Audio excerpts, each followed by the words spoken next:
Dando prosseguimento ao diagnóstico das lesões brancas, nós vamos falar agora sobre o manejo clínico, né? Primeiramente, a gente tem que entender que existem algumas manobras que são importantes para a gente conseguir identificar que tipo de lesão é essa. E seriam elas feitas durante o nosso exame clínico, né? O nosso exame intraoral. E seria a inspeção, a distensão da mucosa, a raspagem e a procura de prováveis agentes traumáticos. Em relação ao manejo clínico, é interessante a gente considerar alguns passos. Primeiramente, nós devemos descartar as variações da normalidade. Ou seja, nem tudo aquilo que a gente vê na boca é, de fato, uma lesão. Nesse sentido, quando a gente se depara com o leucoedema, com a linha alba ou a língua geográfica, a gente pode sugerir algumas hipóteses para serem descartadas. Ou seja, não se trata necessariamente de uma lesão. Esse exame ele vai ser feito na mucosa jugal e na língua. O leucoedema, como foi visto anteriormente, é uma área branca, acinzentada, com limites pouco nítidos. E essa lesão não, essa variação da normalidade vai se desaparecer no momento que a gente distender a mucosa, ou seja, tracioná-la. Já a linha alba vai ser uma placa estriada, alongada na região da oclusão, na mucosa jugal. A língua geográfica será uma região na língua, na qual apresenta diversas placas brancas e também pode apresentar uma conformação de úlcera, ulcerativo. Aqui a gente encontra um quadro que vai especificar o tratamento, né, para cada tipo de lesão, e no caso de todas essas 3 lesões que precisam ser descartadas de cara, elas não precisam de tratamento. Dando sequência ao segundo passo, a gente tem que pegar uma gaze ou uma espátula de madeira, né, e passar sobre essa lesão. E no momento que a gente passa, a gente se pergunta, essa lesão se desprende? Se ela desprender, o diagnóstico inicial será de matéria alba, ainda mais se o paciente apresentar um histórico de higienização precária. No caso, se o paciente tem exposição a alimento quente ou produto químico, seria o alimento quente, né? Café, chá, a gente vai diagnosticar como queimadura. Em alguns casos, existem pacientes que têm alergia ao lauril da pasta de dente ou à clorexidina. Então, seria eles a exposição do produto químico. Caso o paciente apresente uma queda na imunidade, nós podemos caracterizar uma candidíase pseudomembranosa. Essa queda ela pode estar relacionada também ao uso de tabaco, bebidas alcoólicas. E como tratamento da queimadura, a gente vai usar colutório. E para a candidíase pseudomembranosa, a gente vai utilizar o uso de antifúngico ou colutório. Dando sequência ao terceiro passo, a gente vai observar e vai tentar entender se essa lesão ela é única ou múltipla. Se ela tem foco, se ela se localiza só em um lugar ou se ela é difusa, ou seja, ela está em vários locais. Se ela for única e focal, a gente vai se perguntar, tem algum fator irritativo? Caso tenha, a gente pode colocar como se fosse 2 lesões. A gente pode diagnosticar de 2 formas. Primeiro, a gente vai ver se há a presença de algum dente fraturado, se tem grampo de prótese, ou a presença de algum aparelho ortodôntico. Caso haja, a gente pode classificar como uma hiperceratose traumática ou ceratose friccional. E se o paciente possuir algum distúrbio parafuncional, ou seja, mania de morder o lábio ou a bochecha, ou algum distúrbio psiquiátrico, de cara a gente já classifica como moscátio, que é um mordiscamento crônico da mucosa. Ele pode ser tanto labórum ou bocárum. Como tratamento, a gente vai retirar esse fator irritativo e, após a remoção dele, a gente vai esperar 6 semanas, de 4 a 6 semanas, e caso ele não desapareça, a gente vai classificar como uma leucoplasia idiopática, né? Isso também, se a gente não achar algum diagnóstico, se não tiver nenhum fator irritativo, a gente já classifica de cara como uma leucoplasia idiopática. Em seguida, a gente vai ver se essa lesão ela é única e difusa, ou seja, numa área bem maior. Caso seja, só lembrando, né? Se a gente cair em leucoplasia idiopática, a gente vai ter que caracterizar o tratamento por base na biópsia também. Então, no caso de lesões difusas, a gente vai ter a quelite actínica, a estomatite nicotínica e a leucoplasia idiopática. No caso, a quelite actínica, ela pode variar de acordo com a potencialização desse tipo de lesão, né?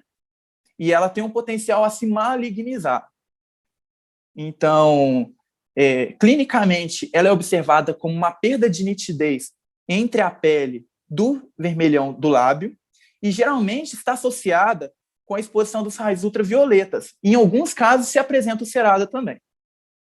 Essas áreas ulceradas, a gente vai ver bordas elevadas ou uma consistência endurecida, que pode se tratar também de um carcinoma espinocelular, ou seja, ela é uma lesão de caráter potencialmente maligno. Se a gente vê a quelite actínica no seu estágio lá inicial, tranquilo. Mas se ela tiver uma borda elevada e uma consistência endurecida, a gente já pode desconfiar numa desordem maligna. Já a estomatite nicotínica, a gente vai ver uma placa com vários pontos avermelhados. Ela geralmente está associada ao consumo excessivo do fumo, chá e café, ou de alimentos quentes. Caso a gente não consiga identificar esse tipo de lesão, a gente já cai de cara em leucoplasia. Dando prosseguimento aqui, a gente vai ver as lesões que são múltiplas e difusas, ou seja, a gente vai ver em vários locais, não somente um local. E o primeiro deles é o névoa branco esponjoso. O névoa branco esponjoso, geralmente, a gente vai ver essa lesão mais presente, né, em algum outro membro da família. Ela é bilateral e, no caso, ela vai se encontrar geralmente na mucosa jugal. E o aspecto dessa lesão geralmente é corrugado. A gente também pode classificar rumor descarte como lesão múltipla e difusa. A hiperceratose traumática. Aqui a gente vê também a candidíase hiperplásica crônica. A candidíase hiperplásica crônica, ela vai ser também uma infecção causada pelo fungo Candida albicans e a gente vai encontrar placas na região da retromissura, ou seja, na região da mucosa jugal, que não são removíveis também a raspagem. A sífilis secundária, é importante a gente falar que ela é uma doença infecciosa. A gente vai observar placas múltiplas, a presença de alterações sistêmicas, como febre, pode haver também coceira, dor no corpo, na garganta, dor muscular, linfadenopatia e linfonodos indolores. Geralmente, o paciente vai ter um histórico de sífilis primária e acontece o seguinte, que a gente vai ver máculas vermelhas, né, nas mãos e nos pés desse paciente também, que pode ajudar a confirmar o diagnóstico dessa lesão.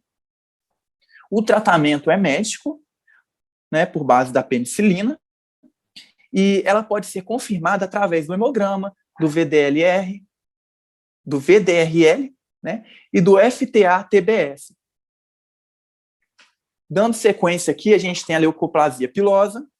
A leucoplasia pilosa, ela vai ser placas, estrias bilaterais, localizadas na borda da língua, que tem uma aparência de pelo. São linhas verticais, né? E geralmente estão associadas ao vírus Epstein-Barr, ou seja, pacientes imunocomprometidos que têm HIV geralmente apresentam essa lesão. Caso a gente não consiga identificar, a gente classifica aqui como leucoplasia idiopática ou líquen plano. Sobre o tratamento, o nervo esponjoso não tem tratamento, o mordiscátil, eu falei anteriormente, né, mas ele pode ser uma biópsia, ou a gente remove a causa, a hipersementose traumática, a mesma coisa. A candidíase hiperplásica crônica, a gente vai usar antifúngico e colutório. A sífilis secundária vai ser por meio de penicilinas, o tratamento é médico. Leucoplasia pilosa não tem tratamento, geralmente quando a pessoa trata o HIV, ela desaparece. E o líquen plano, a gente vai usar o tratamento à base de corticoide. E falando sobre o líquen plano, que eu acabei esquecendo, né, ele é bilateral, a gente vai enxergar estrias de Wickman, e ele tem preferência sobre os lábios, a língua e a gengiva. E para confirmação, a gente tem que fazer uma biópsia parcial, pois essa desordem é uma desordem associada a uma doença autoimune. Dando sequência aqui, eu vou falar um pouquinho sobre a biópsia, né? A biópsia, ela é feita para a gente confirmar que lesão que está cometendo lá o epitélio, né? A mucosa. No caso, quando a gente já classifica como leucoplasia idiopática, a gente tem que fazer a biópsia. E no caso de algumas desordens, né, de hiperceratose, a gente também faz o tipo de biópsia caso ela não desapareça.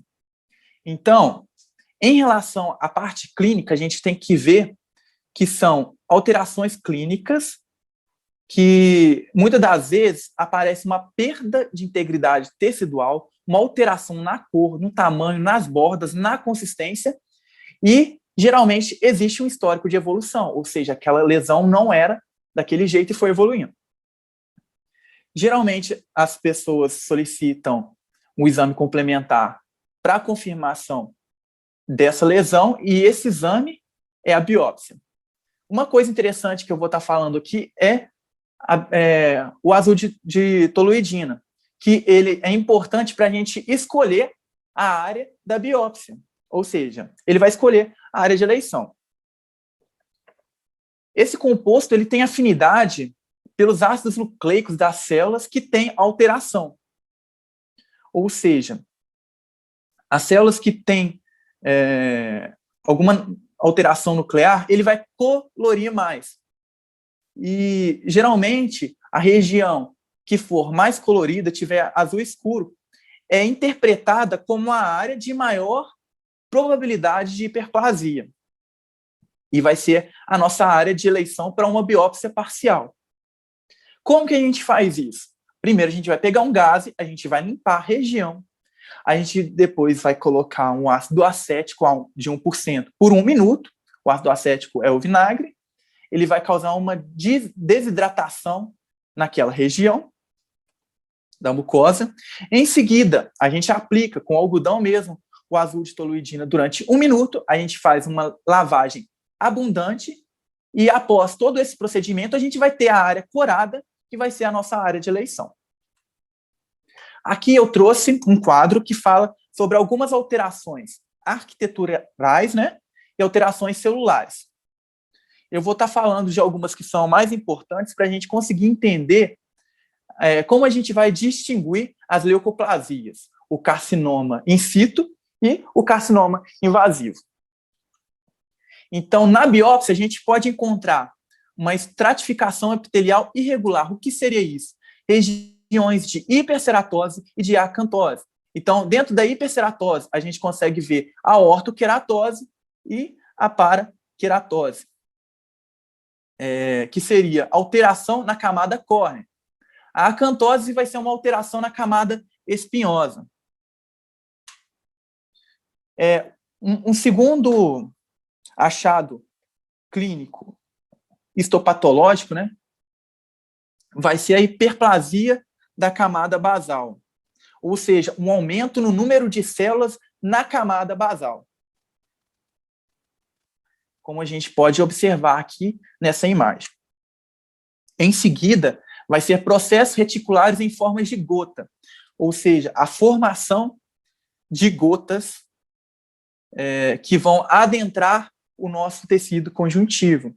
Eu coloquei um desenho aqui para exemplificar o que seria essa gota, se não estiver aparecendo aí a região de amarelo. Depois, o aumento no número de figuras mitóticas e o hipercromatismo nuclear. O que seria isso? Células que apresentam diversas mitoses, que estão constantemente se multiplicando, e células que estão muito coradas. Depois a gente consegue observar também a perda de polaridade das células basais, ou seja, há uma inversão de polos. O polo apical ele vai ficar invertido em relação ao polo basal.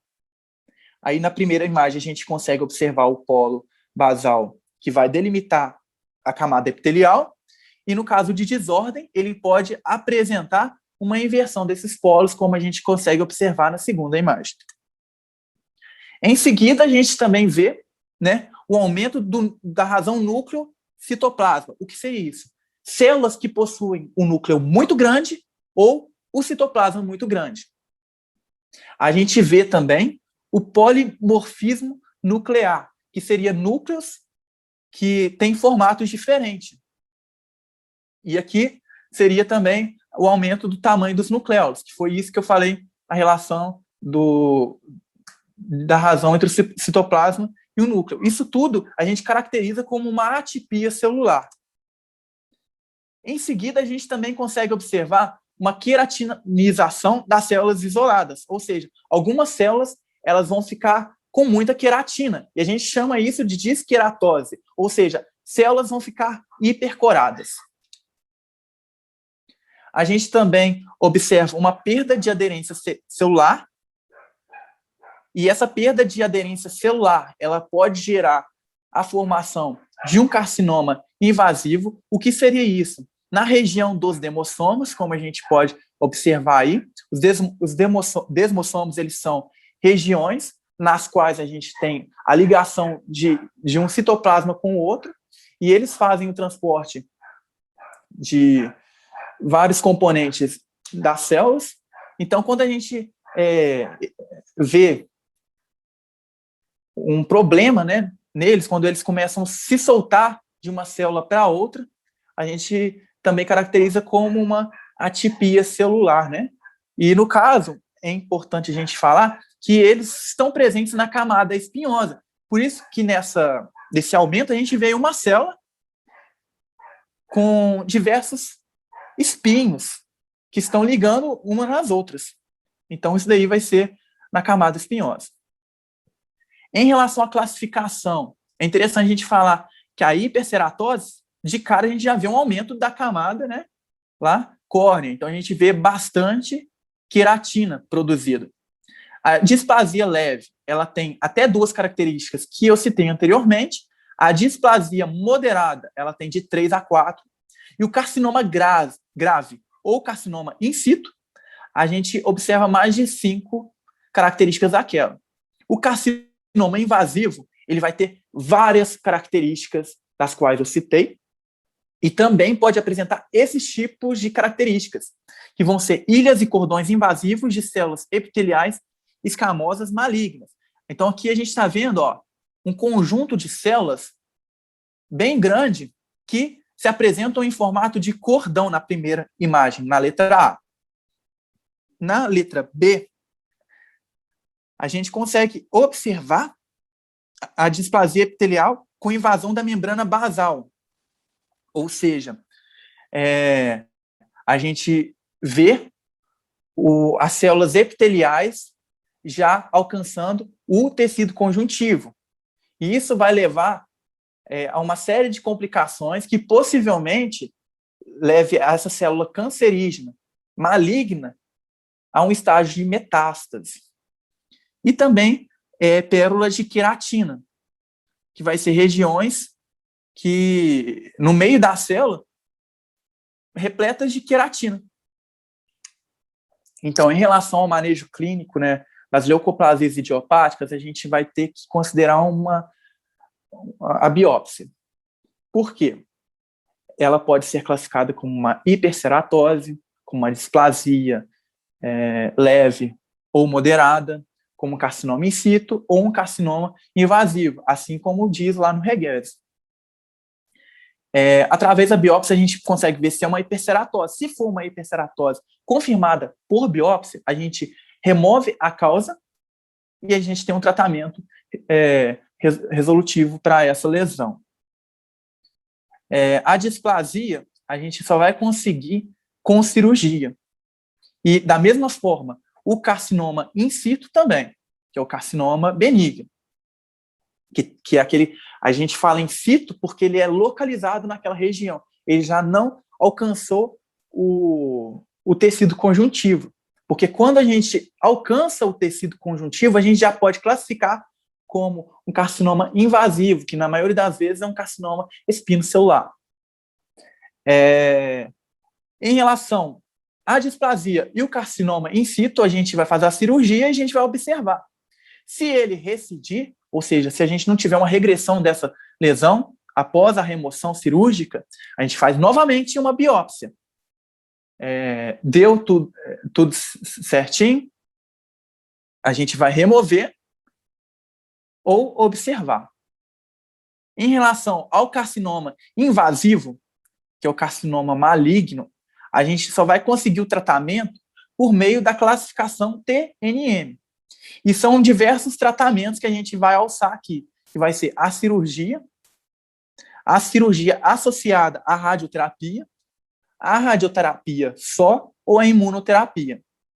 Uma coisa importante a falar é que as displasias e os carcinomas in situ não são tratados com radioterapia, simplesmente com cirurgia, porque a gente pode ter uma alteração celular que leve a um carcinoma invasivo.